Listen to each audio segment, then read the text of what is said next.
saya bikin ini ya, saya bikin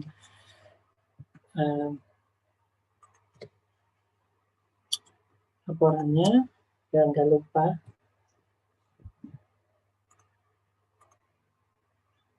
Plus.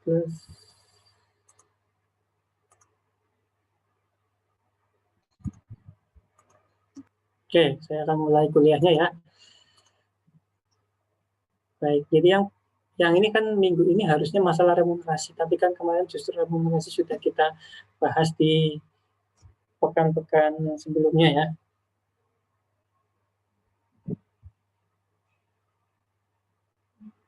Oke. Baik, jadi ini udah sharing ya. Kita lihat ya materi pada siang hari ini. Simulasi pelaksana pendapatan dan belanja BLU. Sebenarnya kita di pekan-pekan kemarin sudah belajar mengenai pendapatan BLU ya. Pelaksana pendapatan BLU di satu sesi tersendiri, kemudian belanja BLU juga di satu sesi tersendiri. Jadi kalau kalian lihat yang sudah saya share materinya di bagian-bagian belakang itu sebenarnya banyak materi yang sama gitu kan. Dan pendukungnya ya sebenarnya yang materi-materi kemarin itu. Dan sebenarnya agak beda itu adalah yang poin yang pertama ini, yaitu revisi DIPA petikan BLU ini. Kalau yang pengesahan pendapatan sama pengesahan belanja kita sudah belajar sebenarnya sebelumnya. Tapi bolehlah nanti kita singgung sedikit. Oke, jadi revisi DIPA atau revisi anggaran itu dilakukan itu setelah DIPA-nya terbit gitu ya. Jadi istilahnya setelah kita melakukan perencanaan, kemudian ditetapkan menjadi dokumen anggaran, dalam hal ini DIPA, nah baru itu bisa dilakukan revisi, yang dinamakan revisi itu bagian situ. Jadi kalau misalkan masih perencanaan, kemudian ada perubahan, itu belum bisa dikatakan sebagai revisi. Kayak kita lihat pengertian revisi yang pertama dulu. Kita lihat sekarang prinsip dari revisi. Oh ya, kita belajar juga udah pernah belajar mengenai DIPA, jenis-jenis DIPA ya. Di jenis DIPA itu ada 2, DIPA induk dan DIPA petikan. Kalau DIPA induk itu biasanya dipegang sama KL induknya ya. KL induknya, terus misalkan itu belum di breakdown, kadang-kadang ada yang belum di breakdown, sedangkan DIPA petikan ini DIPA yang nanti bisa di print langsung oleh satker yang bersangkutan melalui sistem aplikasi. Itu nanti yang dipegang oleh masing-masing satker. Di sini kita lihat ada prinsip revisi DIPA petikan BLU. Jadi kita akan bahas perubahan anggaran pada DIPA ya yang dikeluarkan atau yang diterbitkan ke BLU. Yang pertama adalah diutamakan dalam hal penyediaan alokasi untuk peningkatan kapasitas dan kualitas layanan BLU. Ini bukan hal yang aneh ya, kita sering dengar, saya sering sampaikan juga di beberapa video yang dulu bahwa segala sesuatu alokasi anggaran yang ditetapkan di Satker BLU itu diutamakan atau dikhususkan atau difokuskan untuk dalam hal pelayanan ya. Karena memang dari awal tujuan utamanya adalah sebenarnya perbaikan kualitas layanan ke masyarakat. Jadi kalaupun nanti ada revisi DIPA gitu kan, ya harus fokusnya bahwa ini dimaksudkan untuk peningkatan layanan kepada masyarakat. Kan sudah direncanakan dari awal. Jadi kalau misalkan mau diubah, ya prinsipnya harus dengan mengacu prinsip yang sama. Kemudian berupa perubahan atau pergeseran alokasi sumber dana sepanjang mengubah sumber dana dari rupiah murni menjadi PNBP BLU. Ya, jadi dimungkinkan sebenarnya untuk melakukan perubahan sumber dana dari rupiah murni ke BLU, tapi ke PNBP ya, ke PNBP BLU, tapi ini satu hal yang jarang banget dilakukan, jarang sekali dilakukan karena BLU sebenarnya ya kurang cocok lah, kurang setuju dengan hal ini. Dalam artian kalau misalkan ada rupiah murni yang dialihkan ke BLU, padahal sebenarnya rupiah murni ini sebagian besar itu dialokasikan, hampir semuanya itu dialokasikan untuk kebutuhan operasionalnya sendiri lah ya. Jadi istilahnya ngapain gitu ya, istilahnya ngapain kalau di kebutuhan sehari-harinya aja misalkan kurang gitu kan, terus dialihkan ke apa, menjadi sumber dananya PNBP BLU gitu kan. Jadi ini suatu hal yang sebenarnya kalau pernah saya tanyakan ke pengelola BLU itu jarang atau hampir nggak dilakukan, itu bukan suatu pilihan bagi mereka. Jadi ini ada, kalau misalkan dalam revisi anggaran, itu saya jelaskan dulu bahwa revisi anggaran itu ada beberapa kewenangan. Kewenangan pertama adalah di DCA, kemudian ada kewenangan di DCPP, dan yang ketiga itu ada kewenangan di KPA. Nah, kewenangan untuk melakukan revisi pada dasarnya itu ada di DCA. Kenapa?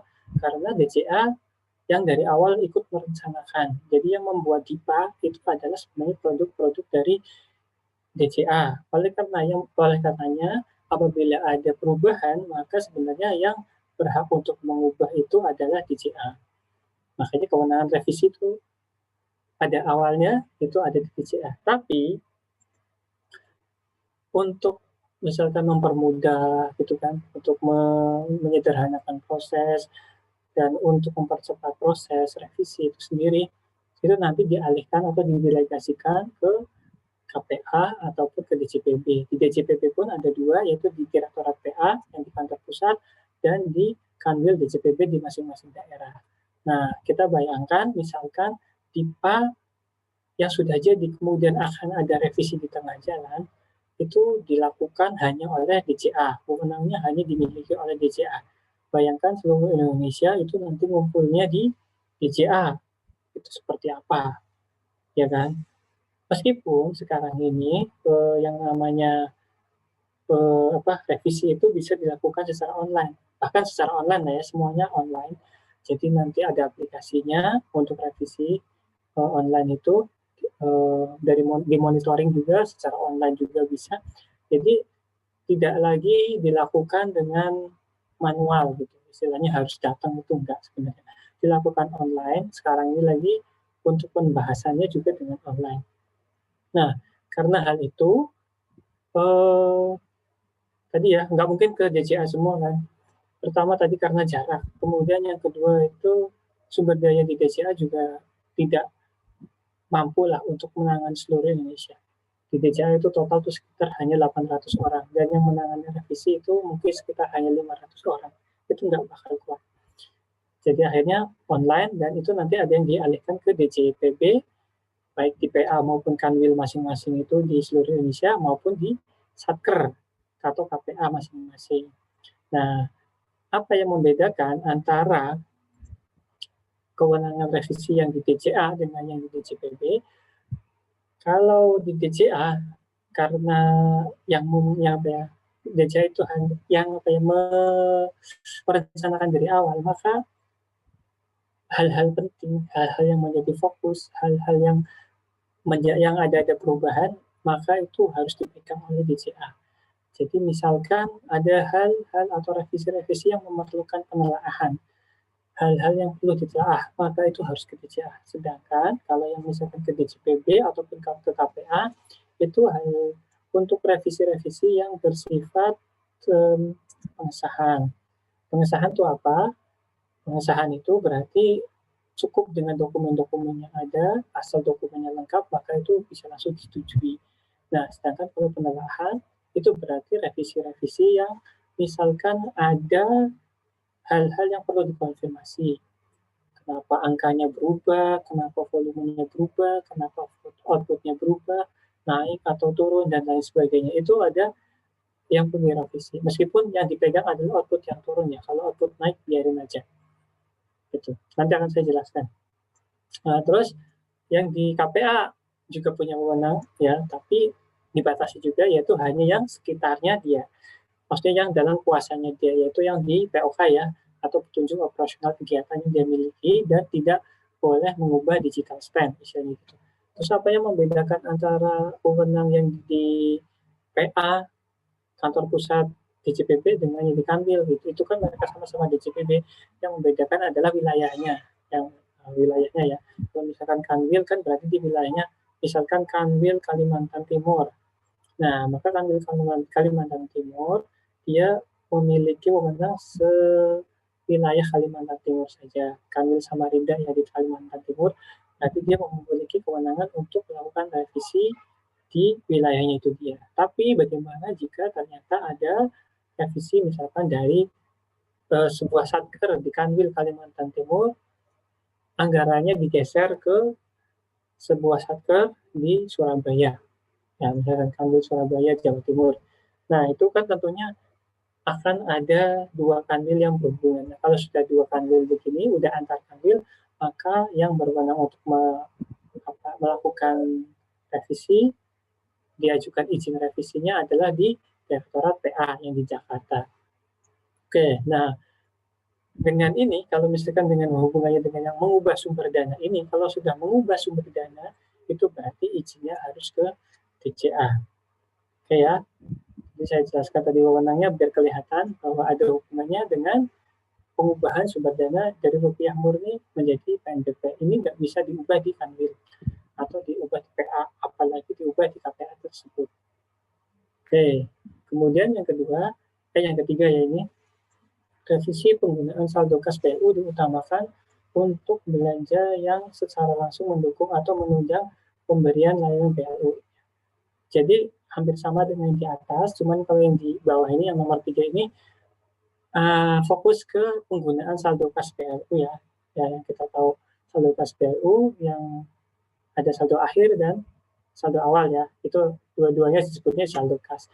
Itu diutamakan untuk setiap kali ada revisi saldo kas PLU, berarti diutamakan untuk belanja yang secara langsung mendukung atau menunjang pemberian layanan PLU. Jadi bukan untuk hal-hal yang bersifat misalkan personal gitu ya, atau pemberian gaji, karena itu sudah ranahnya sendiri ya. Kemarin kita kan sudah belajar yang apa ya, cost center ya, cost center sama review center gitu ya.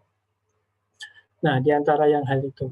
Kemudian yang keempat, revisi berupa penambahan pagu yang disebabkan terlampauinya target PNBP dilakukan secara proporsional dengan peningkatan volume layanan. Nah, apabila ada penambahan pagu, nah, sudah ada target PNBP, kemudian ada penambahan pagu, terus kemudian akan dilakukan revisi. Nah, peningkatan revisinya ini harus disertai dengan peningkatan volumenya. Ya, misalkan awalnya targetnya 100, kemudian tercapai 100. Kemudian atas hal yang 100 ini, terdapat volume layanan misalkan gitu ya 10. Nah, kemudian ada peningkatan targetnya, ada penambahan pagu atas peningkatan target itu. Misalkan jadi 120. Nah, kalau ada hal seperti ini, peningkatan pagunya ini, penambahan pagunya ini, maka volume layanannya juga jangan tetap menjadi 10. Gitu kan, misalkan menjadi 12. Jadi ini harus proporsional, jangan sampai kalau misalkan dia nambah tapi di sini tetap, apalagi malahan kurang gitu kan. Jadi itu harus diperhatikan, prinsip-prinsip ini yang menjadi dasar nanti apabila akan melakukan revisi selama tahun anggaran yang bersangkutan. Kemudian ini ada jenis-jenis revisi DIPA BLU. Nah, kita lihat nih ya, di sebelah kanan ada kewenangan Kanwil DJPB. Tadi saya sudah jelaskan ya mengenai kewenangan-kewenangan tadi. DCA itu penelahan, DJPB baik PA maupun Kanwil itu nanti berupa pengesahan. Kemudian ada KPA gitu ya. KPA ya cuma di lingkungan dia aja, pengesahan aja. Nanti dilaporkan ke Kanwil DJPB maksimal setiap 3 bulan. Nah, berarti kalau kita lihat di sini karena di kewenangannya Kanwil DJPB, berarti dia kewenangannya atau revisinya itu berupa revisi pengesahan. Oke. Yang pertama, jenis-jenis revisi tipe BLU yang dikanwil di SPB ya. Penggunaan anggaran belanja di atas pagu APBN. Penggunaan relasi PNBP yang melampaui dan atau diproyeksikan melampaui target PNBP tahun berjalan meliputi penambahan pagu dalam ambang batas, penambahan pagu melampaui ambang batas. Kita sudah belajar ini ya. Kalau misalkan ada penambahan pagu dalam ambang batas, itu masih dalam ambang batas, gimana? Kita bisa langsung melakukan ini ya, belanja ya, atau melakukan belanja dulu, kemudian direvisi, gitu ya. Nah, yang kedua, penambahan pagu melampaui ambang batas. Kalau misalkan sudah melampaui ambang batas dulu, berarti ini harus izin lagi Menteri Keuangan. Nah, bentuk izinnya itu apa ya? Berupa mengajukan revisi lagi. Berarti harus direvisi dulu, baru kemudian dibelanjakan. Jadi ini satu pengenaan yang berbeda. Kemudian tadi penggunaan saldo awal kas BLU untuk belanja bukan dalam rangka operasional layanan harus persetujuan Menteri Keuangan CTU DCPP. Tadi yang prinsip awal kita sudah belajar kalau bahwa saldo kas ya, tadi saldo kas itu harus diutamakan untuk operasional layanan. Maksudnya untuk peningkatan layanan. Nah, berarti kalau misalkan akan menyelisihi dari prinsip tersebut, maka harus izin dulu ke Menteri Keuangan. Kemudian untuk pembayaran tunggakan belanja dan atau pembayaran sisa pekerjaan yang belum selesai tahun anggaran yang lalu. Jadi misalkan ada penggunaan, jadi kalau misalkan ada ini ya, pagu anggaran di atas pagu APBN yang di awal sudah disepakati atau sudah ditentukan, itu diutamakan gitu ya. Yang untuk saldo awal kasnya ini ya, mohon maaf, itu diutamakan untuk membayar tunggakan atau membayar sisa pekerjaan. Apa yang dimaksud dengan tunggakan? Tunggakan itu kalau menurut revisi ya, menurut PMK revisi, tunggakan itu adalah pekerjaan-pekerjaan tahun kemarin, misalkan tahun 2020 yang telah selesai dikerjakan, tetapi kemudian secara administrasi dia belum bisa dimintakan pertanggungjawaban. Maksudnya belum bisa dipertanggungjawabkan ya. Jadi kita kan pernah belajar juga mengenai langkah-langkah akhir tahun yang ditentukan oleh Direktorat Jenderal Perbendaharaan. Jadi ada batas-batas waktu untuk penyampaian SPM ya. Misalkan kalau misalkan tunggakan ini SPMLS lah, anggapnya seperti itu. Bahwa ada pekerjaan pembangunan gedung sudah selesai, sampai dengan akhir tahun sebenarnya barangnya sudah selesai nih, pekerjaannya sudah selesai. Tapi ternyata secara administrasi ini belum selesai. Maksudnya dia belum bikin misalkan berita acara selesainya pekerjaan, dia belum ngurusin masalah garansi dan lain sebagainya. Dan intinya bahwa administrasinya belum selesai sehingga sampai dengan batas waktu penyampaian SPM atau pertanggungjawaban itu belum bisa disampaikan. Nah, kalau yang kemarin kita sempat belajar kalau sekitar tanggal 20-23 itu SPM LS itu sudah ditutup. Jadi udah nggak bisa diajukan lagi. Nah, itu pekerjaan-pekerjaan seperti itu adalah pekerjaan-pekerjaan yang dianggap sebagai tunggakan. Nah, kalau pembayaran sisa pekerjaan itu apa? Ya berarti pekerjaannya pekerjaannya belum selesai ya. Ini harus ada selisihnya. Nah, selisihnya belum dipakai.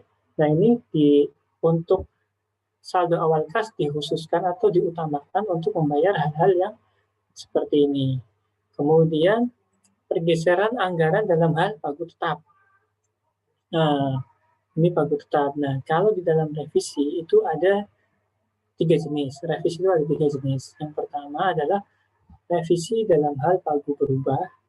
Kemudian yang kedua revisi dalam hal pagu tetap. Dan yang ketiga itu revisi administrasi. Revisi dalam hal pagu berubah itu artinya adalah ada perubahan alokasi anggaran gitu kan, rincian anggaran yang mengubah total dari pagu anggaran KL tersebut. Jadi hitungnya KL ya, KL tersebut. Jadi misalkan ada Kemenkes awalnya itu 10 triliun gitu ya. Kemudian ada melakukan revisi, untuk penanganan COVID ini ternyata dananya kurang, untuk membeli vaksin ini ternyata kurang. Awalnya yang mau dikasih vaksin itu cuma 1 juta orang, ternyata menurut Pak Presiden oke digratiskan aja, ditambahin lagi. Akhirnya dananya kurang.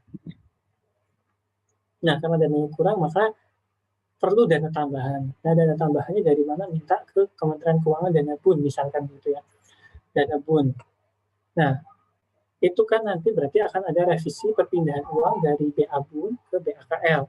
Awalnya mungkin 10 triliun, kemudian menjadi misalkan 13 triliun. Nah, itu berarti namanya revisi anggaran dalam hal pagu berubah, karena pagu anggaran untuk KL tersebut, KL Kemenkes itu berubah naik. Nah, bisa aja turun, bisa saja turun. Nah, kemudian ada ini yang kedua, pergeseran anggaran dalam hal pagu tetap atau perubahan revisi anggaran dalam hal pagu tetap. Nah, berkebalikan dengan yang tadi, kalau misalkan tadi kan pagu KL-nya bisa naik, bisa turun. Nah, kalau yang pagu tetap berarti yang berubah adalah yang di dalamnya saja, alokasi anggaran yang ada di dalamnya. Jadi totalnya tetap 10 triliun, cuma di bawahnya kan ada eselon 1 yang lain gitu, geser-geser, itu mungkin berubah banyak. Tapi totalnya secara KL itu tetap 10 triliun. Itu dalam hal pagu tetap. Kemudian ada revisi administrasi. Revisi administrasi itu apa? Kalau revisi pagu berubah itu berhubungan dengan alokasi anggaran, kalau revisi pagu tetap itu berhubungan dengan alokasi anggaran gitu ya, anggarannya naik atau turun atau geser-geser. Nah, kalau revisi administrasi berarti itu dia revisi tapi tidak ada hubungannya dengan alokasi anggaran, tidak ada hubungannya dengan duit, tapi hanya misalkan informasi kinerjanya, ada pembukaan blokirnya, terus ada penghapusan catatan halaman 4 misalkan baik A, B, atau perubahan di apa ya, informasi kinerja tadi juga ya. Jadi informasi kinerjanya apakah outputnya diganti gitu kan. Bukan outputnya diganti, maaf, indikator-indikatornya diganti, sasaran strategisnya ditambahi, atau hal-hal lain yang tidak ada hubungannya dengan alokasi anggarannya. Nah, tadi karena di sini adalah pergeseran anggaran dalam hal pagu tetap, berarti kita dapat menyimpulkan ini revisi anggaran yang di sini yang dimaksud di jenis-jenis revisi tipe PHU ini tidak yang berhubungan dengan peningkatan alokasi anggaran untuk KL secara umum ya, secara besar. Jadi ini dia hanya di lingkungan BLU yang bersangkutan. Oke. Ini ternyata panjang juga ya, baru nerangin nomor 2 aja, 2 titik gitu ya, itu ternyata panjang juga.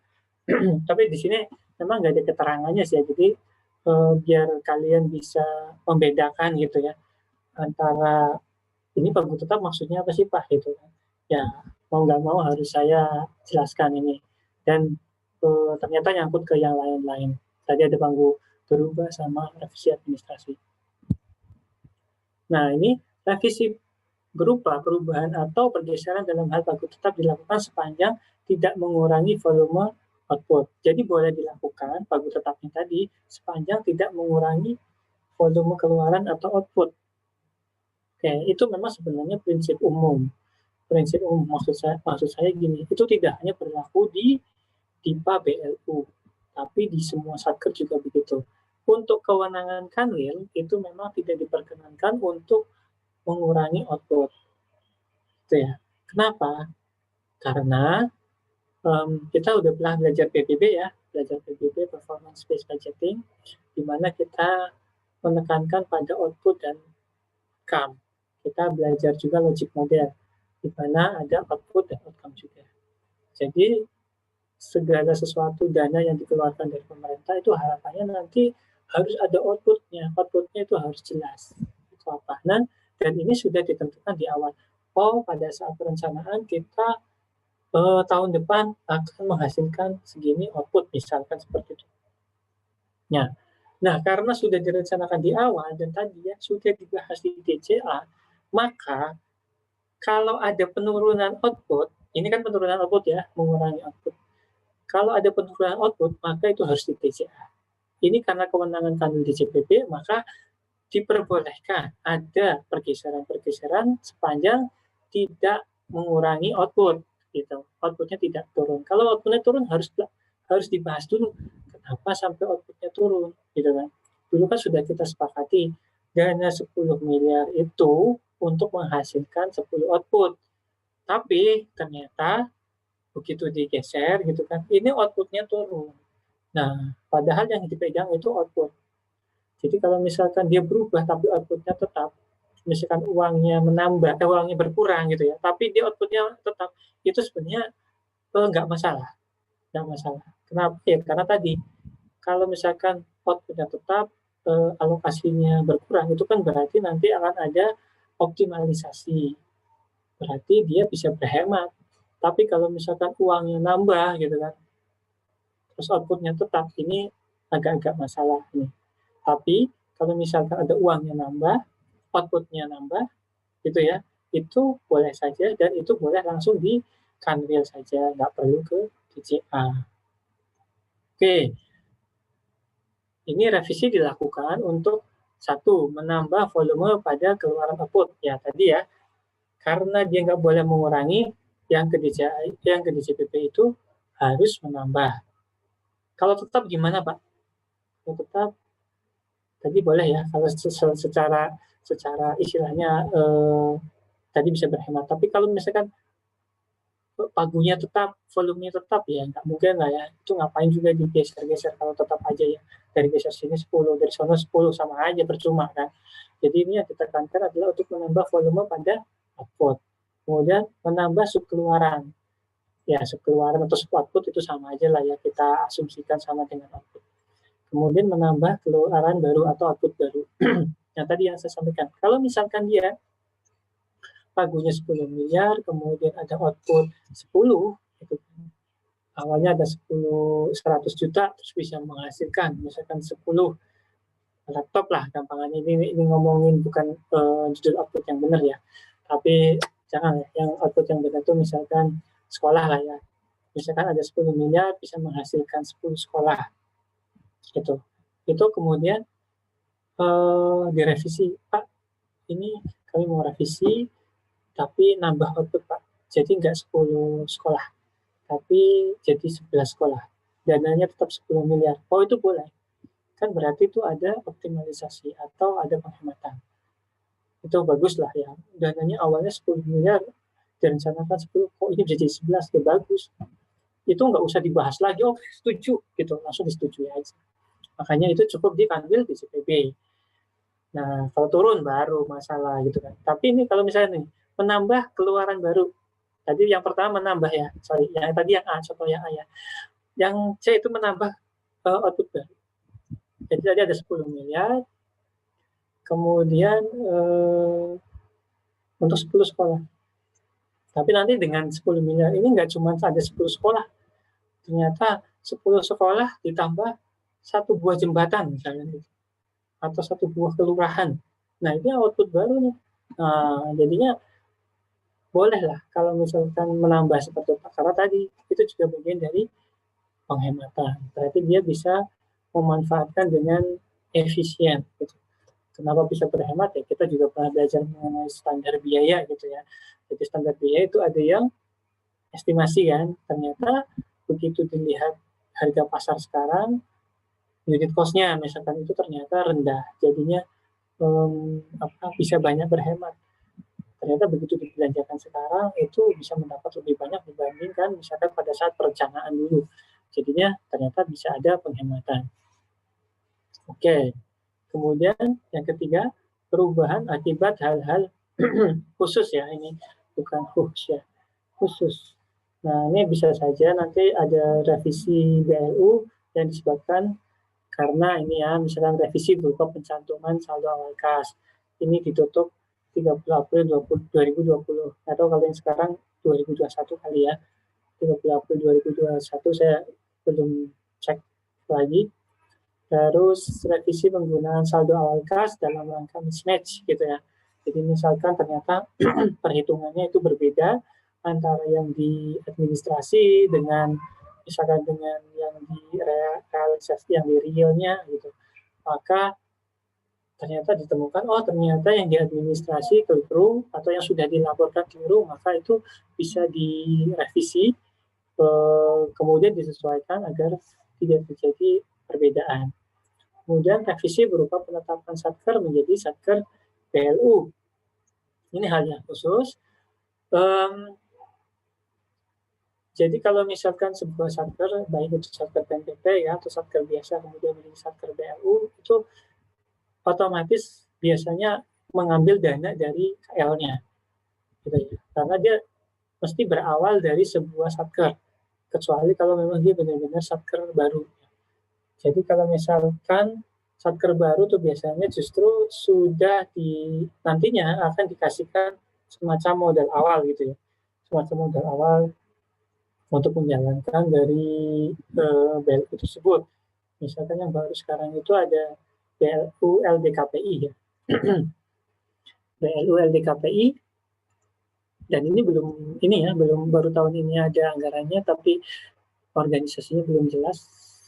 Maksudnya belum ada penetapan struktur untuk secara tetap. Mungkin ada kemungkinan loh kalau kalian lulus nanti kemudian di LDKPI juga menerima pegawai gitu ya, BLU LDKPI. Ini BLU baru yang tugasnya itu memberikan bantuan kepada negara-negara miskin. Jadi jangan salah ya, kita nggak memberikan hibah ya. Jadi jangan salah, kita hanya menerima hibah. Iya, kita menerima hibah. Kita menerima hibah dari negara-negara yang lebih kaya dari kita. Tapi kita juga sebenarnya mulai memberikan hibah ke negara-negara yang lebih bawah gitu ya, di bawah kita gitu.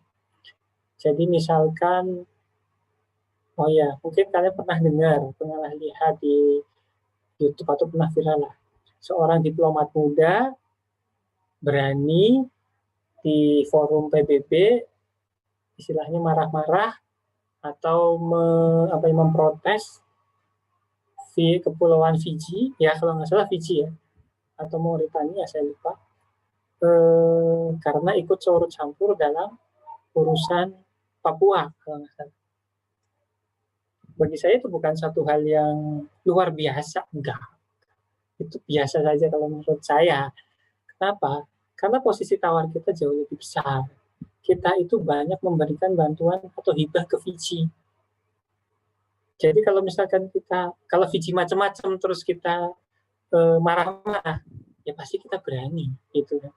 Jadi kalau bilang diplomat muda berani marah-marah kayak gitu ya, karena diplomat mudanya itu kan mewakili RI ya. Sebenarnya bukan suara pribadi dia kan. Jadi mewakili RI ya, secara umum RI itu ya pasti berani, gitu, pasti berani. Tapi kalau misalkan RI marah-marah ke Jepang, ke Amerika, ya enggak. Karena kita masih dapat banyak hibah dari mereka, gitu ya. Jadi ya kalau misalkan kayak gitu ya, hebat ya bisa berani, gitu ya. Padahal ya sebenarnya karena kita sering ngasih ke Fiji ya, sering ngasih ke Fiji. Barusan aja ngasih juga kalau nggak salah. Saya baca soalnya notanya itu ada pemerintah Fiji meminta apa ya kemarin tuh ya kapal. Oh iya kapal. Kita itu ada hibah kapal ke Fiji, kemudian Fiji perlunya sekarang nih gitu. Nah kapalnya ini awalnya kapal apa ya saya lupa, kapal barang. Kemudian akhirnya pemerintah Fiji mengirimkan nota ke kita karena untuk membuat kapal barang ini makan waktu sampai 3 tahun kalau nggak salah, dari surat presidennya itu kami minta ubah menjadi kapal penumpang saja yang hanya 1 tahun kayak gitu. Nah itu baru saja itu. Makanya kalau misalkan ada kayak gitu terus marah-marah ya pemerintah Fiji nggak berani balas, nggak berani jawab. Makanya pemerintah Fiji nggak usah macam-macam juga. Nah itu sebenarnya salah satu tujuan dari pemberian hibah itu bagian dari diplomasi internasional, istilahnya gitu ya, diplomasi internasional. Kita memiliki daya tawar di internasional. Jadi kalau misalkan ada voting anggota Dewan Keamanan PBB ya, kita tuh bisa lobby tuh ke mereka yang pernah kita kasih hibah, gitu. Itu namanya, betul ya, nggak ada no freelance ya, memang nggak ada barang gratis gitu. Kalau untuk ukuran negara ya nggak ada barang gratis. Kalau istilahnya kayak saya aja ngasih ke orang ya nggak ada barang gratis juga. Saya kan mengharapkan pahala gitu kan. Istilahnya kalau pahala kita asumsikan sebagai sesuatu yang menguntungkan bagi saya, berarti kan saya juga eh, apa mengharapkan sesuatu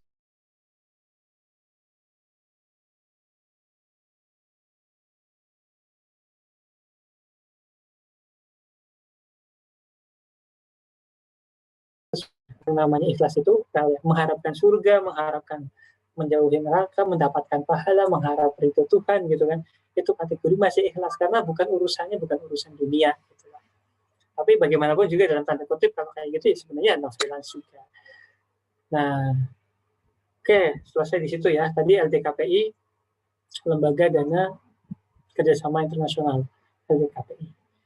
Jadi nanti kita akan nanti kita punya badan khusus untuk memberikan hibah-hibah ke pemerintah-pemerintah lain, Timur Timur, gitu, ke Afrika, ke Vanuatu, kayak gitu, itu kita ngasih ke mereka. Kemudian revisi akibat penerimaan hibah langsung berupa apa? Nah, untuk kewenangan Kanwil DCA, nggak ada Kanwil DCA ya. Untuk kewenangan Kanwil DCPB itu memang terkait dengan hibah langsung. Jadi kalau hibah itu ada hibah terencana dan ada hibah langsung. Hibah terencana itu apa? Hibah yang dari awal itu sudah masuk ke postur APBN, sudah direncanakan dari awal, sudah dibahas gitu ya. Tapi kalau hibah langsung apa? Hibah langsung rata-rata berupa uang ya. Walaupun ada juga yang berupa barang, tapi ini yang dikhususkan adalah uang. Hibah langsung adalah hibah yang misalkan ada satu lembaga donor atau negara donor langsung memberikan misalkan vaksin gitu ya ke KL gitu. Kemudian KL ini langsung melaksanakan, tidak dilaporkan KPBN. Nanti laporannya baru belakang. Itu yang dinamakan hibah langsung. Jadi cuma pengesahan saja. Nah, kalau misalkan yang berupa uang ya tentu saja harus direvisi dulu. Kenapa? Karena bukan bentuknya barang yang tinggal dipakai, tapi kalau uang kan berarti sudah ada rencananya dulu nih. Berarti segini persen untuk beli vaksin, segini persen untuk coolernya, untuk pendinginnya, segini persen untuk operasionalnya. Nah, ternyata ada geser-gesernya. Nah, itu nanti silakan direvisi di Kanwil DCPB. Kemudian ada revisi akibat pemindahan dana BLU. Nah, dana BLU. Dana BLU itu apa? Ya, misalkan kemarin ada BLU yang pindah ya. Misalkan BLU awalnya di Kementerian Pertanian, kehutanan ya, kehutanan atau pertanian atau lingkungan hidup. Saya agak bingung ini, soalnya ini mengenai dana reboisasi. Terus kemudian dipindahkan ke Kementerian Keuangan. BLU banyak sih ya, BLU banyak yang aneh-aneh kayak gitu. Jadi bisa ditarik ke kehutanan karena ngomongnya reboisasi, bisa ke lingkungan gitu ya, ke lingkungan hidup. Karena reboisasi itu juga bagian dari ini ya, usaha pelestarian lingkungan. Jadi masuk ke programnya LHK, tapi bisa juga masuk Kementerian Keuangan karena ini adalah pengelolaan dananya. Nah, kemarin tuh diputuskan kalau nggak salah sih, saya lupa sih finalnya apa karena kemarin masih alot gitu ya. Kalau saya waktu itu bilang masih harusnya ini tetap ke sana aja, ke kehutanan atau lingkungan hidup aja gitu, jangan ke keuangan. Tapi saya nggak tahu nanti finalnya seperti apa. Ternyata karena ada pengelolaan dananya itu yang katanya ini dipindahkan ke Kementerian Keuangan. Nah itu kan berarti nanti akan ada, kalau misalkan jadi pindah ke Kementerian Keuangan, berarti nanti akan ada perpindahan dana dari BLU yang awalnya di Kementerian Kehutanan pindah ke BLU, baru lagi namanya baru sih, ganti BLU namanya ganti ya, itu ke Kementerian Keuangan. Nah ini dimungkinkan juga. Tapi kalau sudah gede gini ya biasanya ke DCA ya. Oke, tapi ini yang dimungkinkan berarti kalau yang sekedar pemindahan dana BLU berarti sifat pengesahan saja. Berarti antara dana yang masih dalam satu BLU gitu ya, tapi dia hanya geser-geser yang sifatnya pengesahan saja. Oke, ini maaf ada gangguan. Oke, baik, kita lihat ke contoh di petikan BLU. Ya, ini harus saya pastikan ya bahwa istilah BLU penuh dan BLU sebagian ya itu sudah nggak ada ya. Ini harus saya ingatkan lagi karena kemarin pas pada saat UTS itu masih ada yang menjawab ada BLU penuh dan ada BLU sebagian. Jadi sebenarnya tidak sepenuhnya salah, tapi kita sepakati saja bahwa istilah itu sudah nggak ada. Sebenarnya di kalau kalian baca ya di PMK 179 istilah itu sudah dihapus. Ya itu sudah dipastikan sebenarnya itu akan dihapus. Tapi karena di PP-nya, maaf, di PP-nya masih muncul dan PP-nya itu belum direvisi, belum diubah, maka istilah itu memang masih muncul. Tapi sebenarnya dalam eh, pengaturannya, dalam juknisnya, terus dalam realnya itu sudah nggak ada lagi. Oke, kemudian ambang batas 100% saldo awal belum dicantumkan di sini ya. Memang saldo awal belum ada nih, masih kosong. Ini PM ya, PNBP tahun berjalan ditutup. Oke, jadi ini contoh di bab petikan BNU yang di apa sini Poltekkes ya. Nah ini, mohon maaf saya minum dulu ya. Nih lucu banget nih Little Pony ya. Gelasnya My Little Pony punya anak saya. Oke, nah ini contoh DIPA yang masih berupa satker biasa, kemudian akan segera direvisi menjadi satker BLU ya. Di sini sudah ada saldo awal belum? Oh, yang ini yang sudah ada saldo awal. Maaf. Tadi satker biasa, belum ada saldo awal, kemudian ini yang sudah ada saldo awal. Contoh DIPA BLU ya, BLU petikan. Oke, DIPA petikan sudah direvisi pencantuman saldo awal BLU dicantumkan dalam DIPA baru sebelum digunakan untuk operasional tahun anggaran berjalan.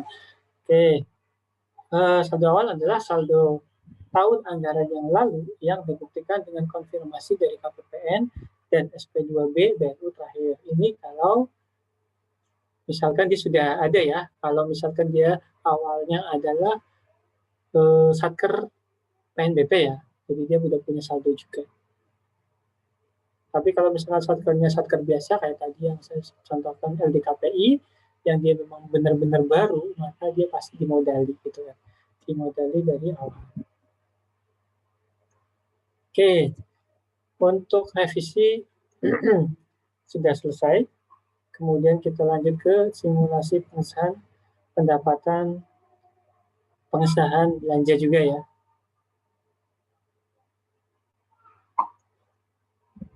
Oke, ini sebenarnya sudah atau teorinya sudah ya. Pengesahan belanja BLU, pengesahan. Tadi ya kita ingat-ingat ya istilah pengesahan berarti sebenarnya pekerjaannya sudah dilaksanakan, terus di sana di KPPN itu tinggal disahkan aja gitu kan. Berarti istilahnya apa ya, mau ditetapkan aja lah ya, ditetapkan aja, disahkan lah ya gitu. Oh ya ini sudah dilaksanakan, oh ya ini sesuai gitu. Pengesahan belanja BNU, belanja dengan sumber dana rupiah murni dilakukan dengan mekanisme sebagaimana satker biasa, bisa dengan UP atau TUP ataupun dengan LS. Oke, ini sudah kita pahami ya, bahwa memang BLU itu punya porsi rupiah murninya, ya ada rupiah murninya. Dan itu dilakukan atau dibelanjakan untuk belanja-belanja operasional atau belanja-belanja yang rutin pembayaran gaji gitu kan, PNS gitu ya, dan gaji itunya juga sih, gaji apa tenaga-tenaga yang direkrut juga, ketiga kanya juga ya istilahnya. Tapi untuk gajinya ya karena kita bahas lah ya, karena kita bahas yang remun itu, kalau yang di belanja barang untuk remunnya itu ada ditaruh di belanja barangnya. Oke, kita istirahat dulu ya sambil nunggu azan ya. Baik, Pak.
Izin bertanya Pak, pembentukan BLU pemberi hibah yang Bapak sebutkan tadi sebelumnya ada satuan kerjanya ya Pak? Ada.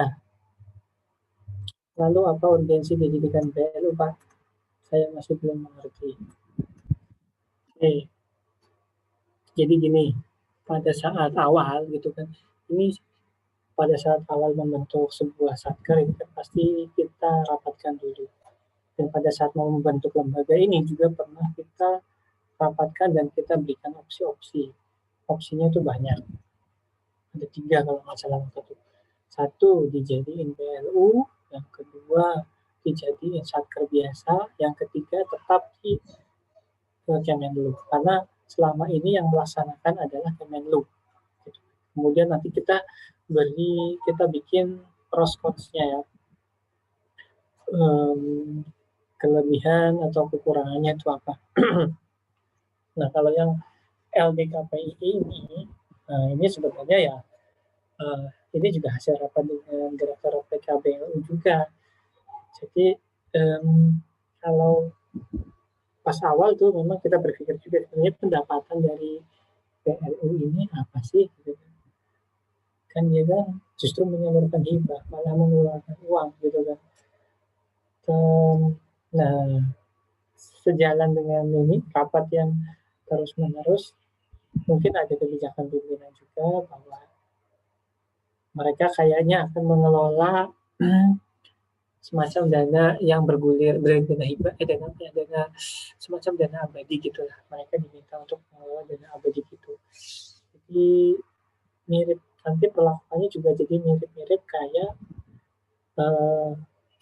LPDP gitu. Nanti kita akan rutin memberikan hibah ke negara-negara lain gitu dari hasil kelolaan tersebut. Dan kita juga dimungkinkan untuk menyalurkan hibah dari negara lain untuk negara tersebut, istilahnya kayak join gitu loh, join hibah. Nah itu nanti terus kemudian ya belakangan diputuskan bahwa oh ya udah karena seperti itu ya udahlah dijadiin PLU gitu. Jadi kadang-kadang keputusan gini apa ya alat itu ya sebenarnya alat, dan itu kadang-kadang juga bukan kadang-kadang, biasanya juga tergantung dari arahan pimpinan maunya dijadiin PLU atau enggak gitu. Tapi ya awalnya tentunya arahan pimpinan itu adalah masukan dari bawah gitu ya. Oh iya Pak, kalau jadi PLU itu seperti ini, seperti ini, seperti ini. Kalau misalkan jadi lembaga biasa seperti ini. Atau dulu rencananya memang mau jadi lembaga itu sendiri loh, bukan di bawah mana-mana gitu, tapi dia akan menjadi lembaga independen. Itu juga diperhitungkan juga. Tapi terakhirnya memang diputuskan menjadi PLU karena tadi mengelola dana tadi. Karena mengelola dana, jadi yang judulnya itu mengelola dana itu mesti apa ya? Akhirnya di bawahnya Kementerian Keuangan. Akhirnya seperti itu. Mau BLU apapun, kalau judulnya mengelola dana yang dikasih dari pemerintah, itu nanti di ditaruh di Kementerian Keuangan. Ini jangan banyak-banyak nih tanyanya, nanti tidak selesai. Saya belum paham terkait dengan dampak dari revisi. Ini saya kalau saya baca Q&A di YouTube ya, mirip kayak gitu ya. Saya masih belum paham Pak terkait dengan dampak dari revisi yang disebabkan oleh pembinaan dana yang nanti disebutkan akan ditarik oleh Kemenkeu. Itu harus serahkan atau nantinya dari tarik itu akan diberikan dampak dari revisi.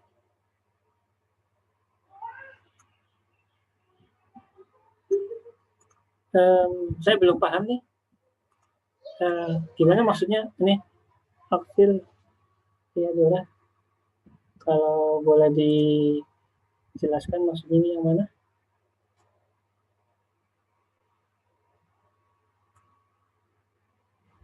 Misalkan nanti dana tersebut akan ditarik oleh Kemenkeu.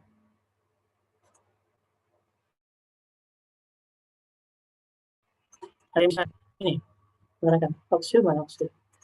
Aksil ya Dora? Maksudnya apa? Saya kurang paham. Oke, pertanyaan selanjutnya.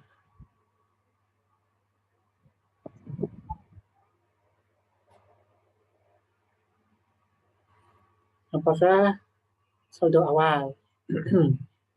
Ya.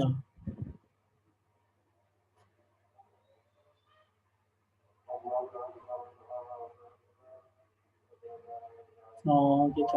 Saldo awal ini ya. Saldo awal pertama ini ya memang beda ya. Kalau BLU kan dia ada dana kelolaan dan dia punya saldo akhir. Istilahnya saldo akhir itu adalah saldo hasil kelolaannya dia. Atau bisa dibilang ya hasil investasi, untungnya dia lah dan lain sebagainya. Ini kan yang beda lah dengan KL pada umumnya atau satker pada umumnya. Kalau satker pada umumnya kan begitu sudah akhir tahun semuanya harus di SPJK, semuanya harus nol gitu kan.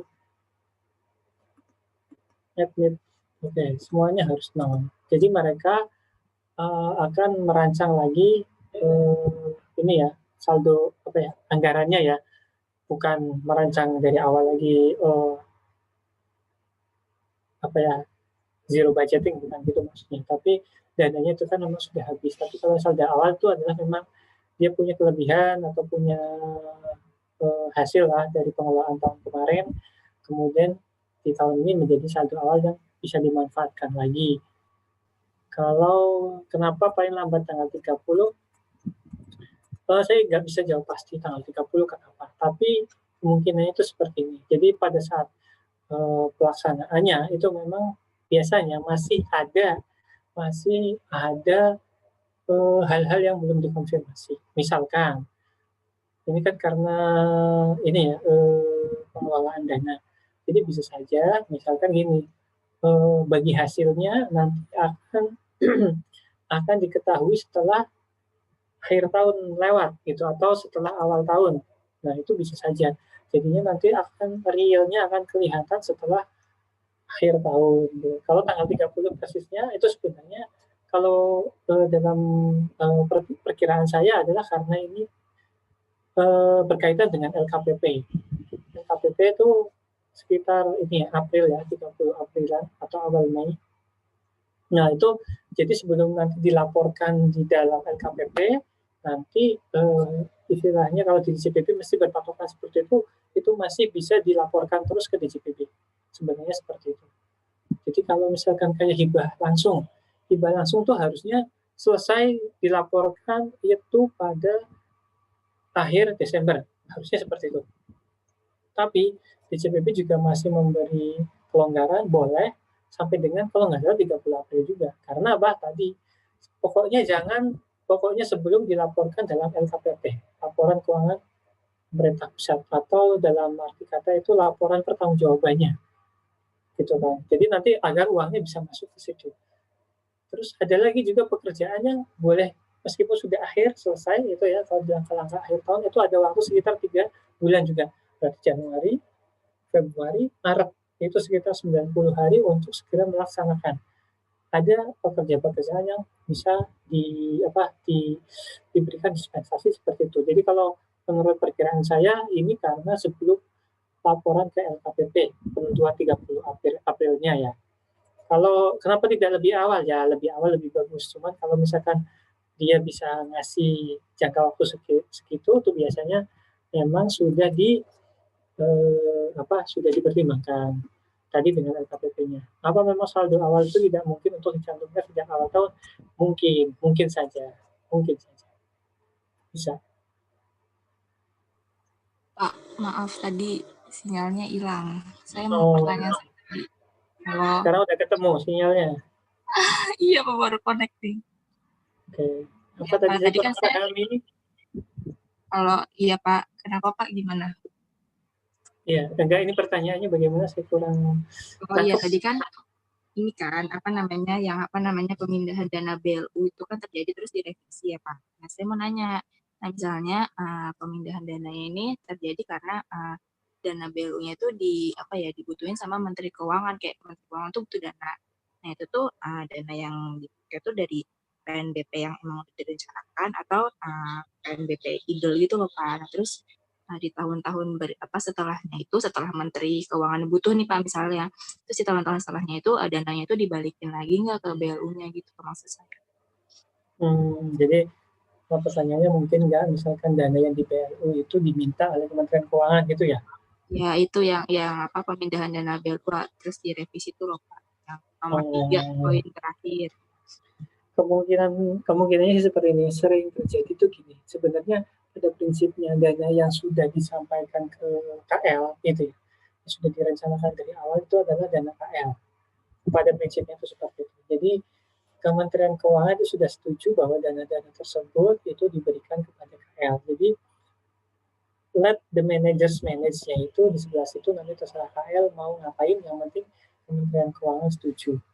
Dan yang kejadian selama ini sebelum pernah, misalkan ada BLU atau KL diminta duitnya gitu, secara letterlek ngomongnya gitu ya, bahwa minta dong duitnya.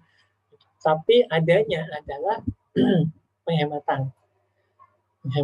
Penghematan tuh bagaimana? Misalkan yang kemarin ya, kayak beberapa tahun yang lalu atau yang kemarin misalkan pas untuk pandemi gitu. Jadi sistemnya itu bukan dananya diminta langsung kayak gitu, tapi adalah ada dana-dana yang dihemat atau diblokir. Ketentuannya ada dua. Awalnya memang bisa dihemat. KL-nya terserah yang mau dihemat yang mana gitu. Jadi nanti KL-nya yang mau blokir. Kami perlu dana segini triliun, misalnya gitu ya, untuk penanganan pandemi. Nah, kalau untuk penanganan pandemi perlu segini triliun, misalkan 10 triliun. Nah, silakan dipilih di antara belanja mana saja yang ada di kementerianmu. Yang penting itu 10 triliun nanti tidak dapat dicairkan. Nanti sebenarnya kan uangnya belum datang kan, KL kan, cuma itu baru perencanaan. Uangnya sebenarnya masih dipegang sama Bendahara Umum Negara kan, masih dipegang sama DJPB gitu. Uangnya kan belum cair. Nah, karena diblokir berarti kan kegiatan-kegiatan atau proyek-proyek yang seharusnya jalan nggak jalan, jadi uangnya akhirnya nggak keluar. Nah, uangnya nggak keluar itu akhirnya nanti dimanfaatkan untuk kegiatan lain. Itu opsi pertama. Opsi kedua, yang kemarin pada saat pandemi itu bukan dari KL yang menentukan, oke Pak, proyek A, proyek B, proyek C, kegiatan A, B, C, itu yang saya stop. Jadi yang sisanya, yang saya stop ini nanti nggak bakal kami ambil uangnya. Gitu. Nanti diblokir. Nggak kayak gitu. Tapi justru kemarin pas pada saat pandemi itu kemarin kejadiannya malah karena kita perlu uang cepat ya. Uang cepat. Kalau misalkan nunggu dari KL itu lama. Kan mereka akan nyisir dulu di mana nih yang nggak perlu nih gitu. Tapi kemarin rada istilahnya ya agak keras lah, barbar lah istilahnya, nggak barbar sih, keras gitu, bahwa oke pokoknya langsung dipotong sejumlah segini gitu, langsung dipotongin gitu. Nanti biasanya kadang-kadang berdasarkan persentase, jadi langsung dipotong dari Kementerian Keuangan, langsung diblokir, ini diblokir, ini nggak bisa dipakai. Nah itu cara pemerintah untuk minta dana dari KL. Sebenarnya selama ini seperti itu. Jadi misalkan dari khusus untuk dari BLU itu nggak ada. Selama ini ya nggak ada. Kalaupun ada, mesti harus dikeluarkan aturannya dulu. Bahwa memang misalkan boleh. Bolehnya ya caranya ya kayak tadi. Karena BLU itu juga bagaimanapun bagian dari satker gitu kan. Nah kalau misalkan tadi yang contohnya pemindahan itu sebenarnya ya tadi. Misalkan bisa aja dana A dari BLU A ke BLU B dipindah gitu kan, atau misalkan habis di kalimatnya pemindahan dana BLU ya tadi misalkan, atau ini satu BLU menginvestasikan ke BLU lain, itu bisa saja, itu pernah terjadi juga. Misalkan BLU apa itu ya, PIP kalau nggak salah, pengelolaan investasi pemerintah mengalokasikan dana atau menginvestasikan dana ke pengelola jalan tol kalau nggak salah, BPJT kalau nggak salah. Jadi sana. Jadi nanti dananya pindah. Nah seperti itu. Jadi nggak ada dana yang misalkan langsung diambil seperti itu, misalkan diminta karena BLU duitnya banyak, jadi nanti apa ya, pemerintah perlu langsung diambil, itu enggak sih, enggak, belum pernah kejadian seperti itu. Dan kalaupun ada itu harus itu nggak ada mekanismenya, yang pertama, yang kedua itu harus ada dasar hukum, jadi nggak bisa otomatis langsung seperti itu. Oke, kira-kira gitu, Oksil. Nah, ya Pak, saya mungkin sekali lagi, yang apa namanya, Ya, yang tadi opsi pertama, itu kan berarti kan dananya diblokir, berarti proyeknya nggak berjalan. Terus kan itu proyeknya udah direncanain ya Pak.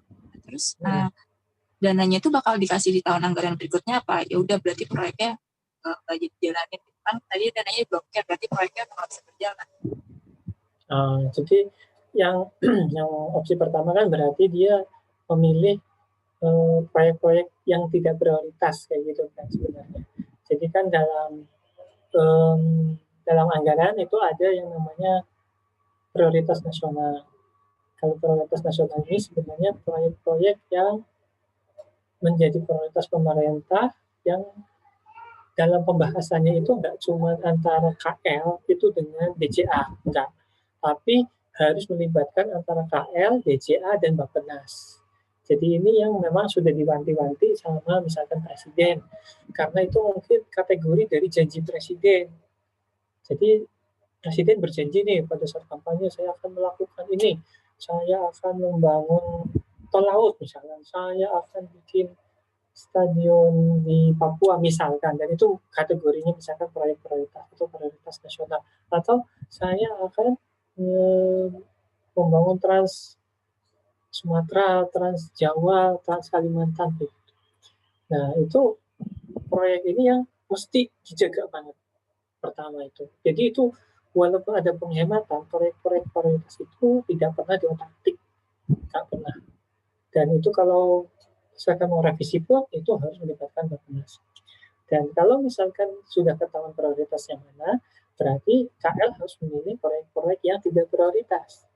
Proyek-proyek tidak prioritas ya memang misalkan ya yang bisa ditunda ya tahun depan, atau proyek-proyek yang tadi misalkan ditunda atau memang bisa sudah dilaksanakan tapi di stop dulu deh nggak apa-apa kayak gitu. Itu ada.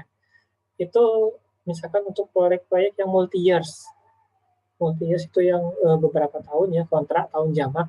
Terus kemudian kita rekomposisi aja. Tahun ini yang dilaksanakan separuh aja ya. Tahun depan itu baru nanti kita rencanakan ulang. Jadi nanti dananya yang dari tahun ini nanti akan dikasihkan ke tahun depan. Dikasihkan di tahun depan tuh bukan digeser begini, enggak. Tapi dananya kan yang ini yang nggak dipakai ini kan akan dipakai oleh Menteri Keuangan ya untuk misalkan COVID tadi. Tapi di tahun depan itu sudah dipastikan bahwa proyek tadi itu, sisa tadi itu yang direkomposisi atau digeser tadi itu dijamin sudah ada ketersediaan alokasi anggarannya. Seperti itu. Tapi ada kemungkinan juga untuk memang yang nggak terlalu prioritas banget ya, tahun depan kalau memang tidak diusulkan kembali oleh KL-nya, ya dia akan hilang. Bisa saja seperti itu. Gitu, Oksil. Ya, terima kasih banyak ya Pak. Ya, oke lanjut lagi ya. Udah ya pertanyaannya dulu. Masih ada beberapa soalnya. Terus penggunaan dana yang bersumber dari pendapatan BLU dapat digunakan langsung dan dipertanggungjawabkan dengan SP3BE. Ya ini udah tahu lah ya. Terus tadi ini ini ya sudah saya terangkan juga, belanja dalam ambang batas, belanja dulu baru revisi, belanja di atas ambang batas, revisi dulu baru belanja. Kemudian SP3B ini semacam SPM ya kalau kita samakan dengan SPM dan SP2B, SP3B dan SP2B ya, berarti SPM SP2D-nya kayak gitu. SP3B diajukan paling kurang 1 kali dalam 1 triwulan. Di video sebelumnya sudah saya sampaikan. Saya ngomong video sebelumnya kok kayak seolah-olah tuh saya lagi rekaman ya berarti ya. Padahal ini live ya. Kemudian untuk SP3 triwulan 4, ini juga sudah pernah kita bahas ini sesegera mungkin gitu kan. Sudah pernah ya. SP3B dilampiri surat pernyataan tanggung jawab. SPTJ, berdasarkan SP3B tersebut, KPPN menerbitkan SP2B sebagai dasar realisasi penggunaan dana yang bersumber dari pendapatan BLU. Wah, keluar masuk ya. Jangan-jangan pada nggak siap ini pulsanya ini ya. Habis. pulsanya habis terus, bentar Pak, beli dulu di warung sebelah. Oke. Pakai data habis. Karena nggak tahu ya ini bakal live gini. Kemudian live gini sebenarnya lumayan capek ya. Karena dari jam 2 sampai jam berapa? Setengah 5 ya. Kalau misalkan pakai video saya apa sih agak mending, saya bisa menghemat banyak tenaga karena saya bikinnya bisa mencicil gitu ya. Begitu saya sempat saya bikin, nanti baru saya gabung gitu ya. Terus pada hari-harinya juga saya nggak terlalu capek untuk ngomong kan sebenarnya kayak gitu. Meskipun ya capek juga sih sebenarnya, capek diedit gitu maksudnya.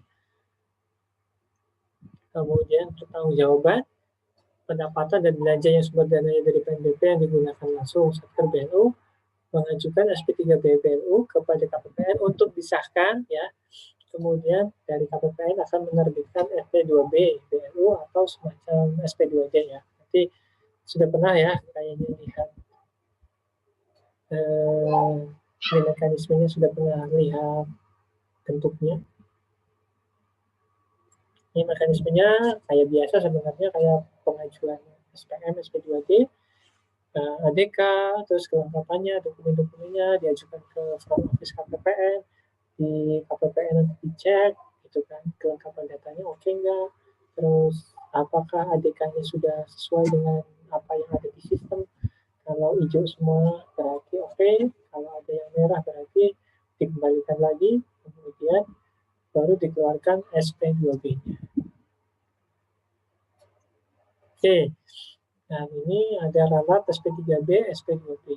Nah ini sesuatu yang berbeda daripada SPM sama SP2D ya, karena ini sifatnya hanya laporan lah gitu ya, pengesahan, maka bisa saja dimungkinkan terdapat perubahan. Ini ralat ya, ralat tuh berarti kalau di kami mengenalnya ada revisi, ada ralat.